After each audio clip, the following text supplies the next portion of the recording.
샬롬 7월 28일 수요일 오늘의 묵상입니다. 오늘 말씀은 시편 18편 32절부터 50절까지 말씀입니다. 오늘 시편 기자는 32절에 반석이신 하나님이 자신의 길을 완전하게 만드시고 자신을 높은 곳에 세우셔서 싸우게 하신다고 고백합니다. 주님께서는 구원의 방패와 능력을 주셔서 원수들을 굴복하게 하십니다. 살아계신 하나님은 기름 부음 받은 자에게 인자를 영원토록 베푸심을 찬양합니다. 전쟁의 승패가 무기, 능력, 전술 그런 것에 있다는 것이 세상의 싸움의 방식입니다.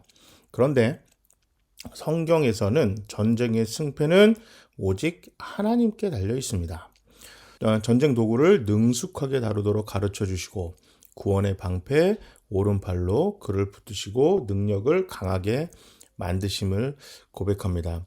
주님의 원수들을 먼지처럼 갈아서 바람에 날려버리고 거리에 오물처럼 쏟으셨다.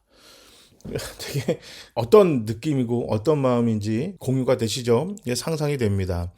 전쟁의 승패가 주님의 주권에 속해 있기 때문에 하나님의 백성들은 전쟁을 할 때 가장 먼저 그들이 신경 써야 하는 것은 이 전쟁을 하나님께서 기뻐하시는지, 전쟁을 통해 우리가 무엇을 이루고 싶어 하는 것인지, 하나님의 도우심을 우리가 정말 간절히 원하는데 원하기만 하고 방식과 목적과 과정, 또 시작하는 동기 이런 것들 또한 하나님의 눈에 합당해야 합니다. 전쟁을 치르는데 하나님 도와달라고는 하지만 동기와 과정과 모든 방식과 결과가 하나님이 기뻐하지 않는 것을 계획해놓고 그것을 위해서 전쟁을 치른다면 하나님의 백성들이 아무리 기도한다고 해도 도와주시지 않겠죠. 주님을 신뢰한다는 것은 주님의 마음과 주님의 방식과 주님이 원하시는 바 또한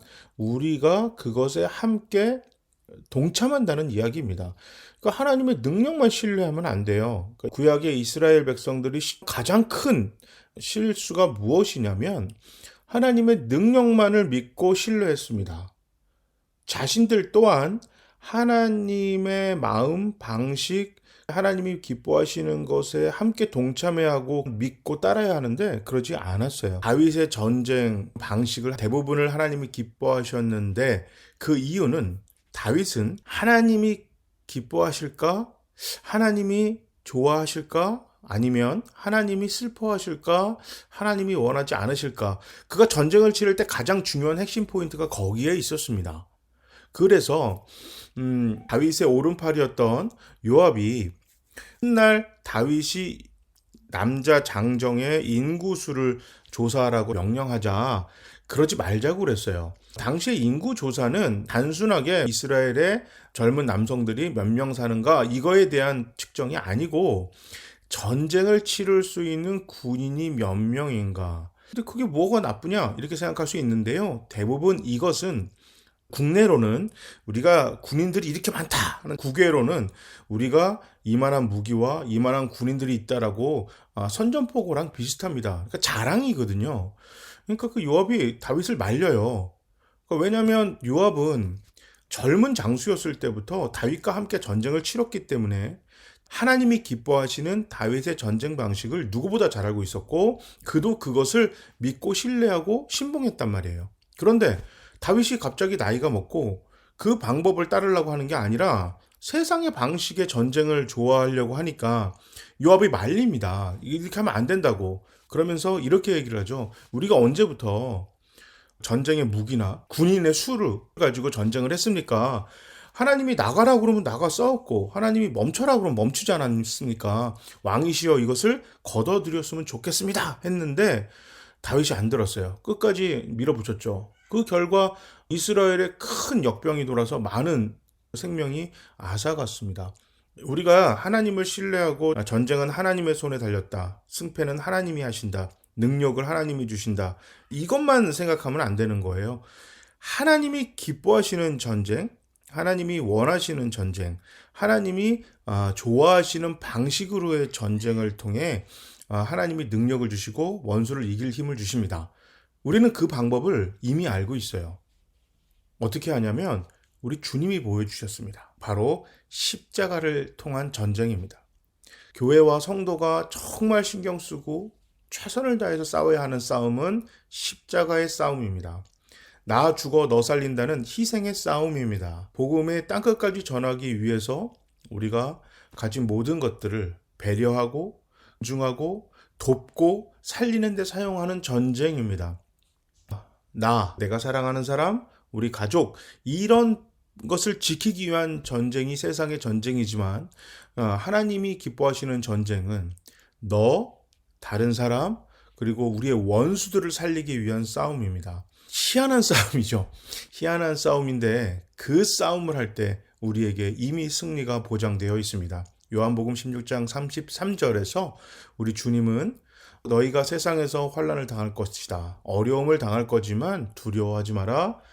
주님께서 이미 세상을 이겼다. 우리에게 승리에 대한 보장을 해주셨습니다. 우리가 십자가 사랑의 방식으로 올 때 승리가 보장받는 겁니다. 멍청해 보이고 어리석어 보이고 그리고 무조건 질 것 같이 보이지만 그것이 이기는 방법입니다. 우리 교회와 우리 모두가 예수의 방식으로 세상과 싸워서 예수님처럼 승리를 얻어 우리 주변의 마지막 사람까지 다 하나님의 자녀가 되는 구원받는 큰 축복의 승리, 은혜의 승리를 얻는 우리 모두가 되시기 바랍니다.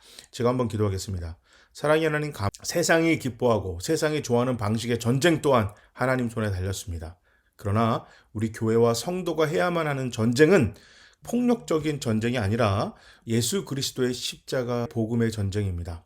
주님처럼 우리가 복음을 위하여 최선을 다하여 예수의 방식으로 예수님 걸어가셨던 그 길을 따라서 걸어가는 우리 교회, 우리 모두가 되게 하시고 주님이 누리셨던 승리의 기쁨을 우리 교회도 우리 모두도 얻게 해주시옵소서. 예수님 이름으로 기도합니다. 아멘. 날씨가 정말 덥습니다.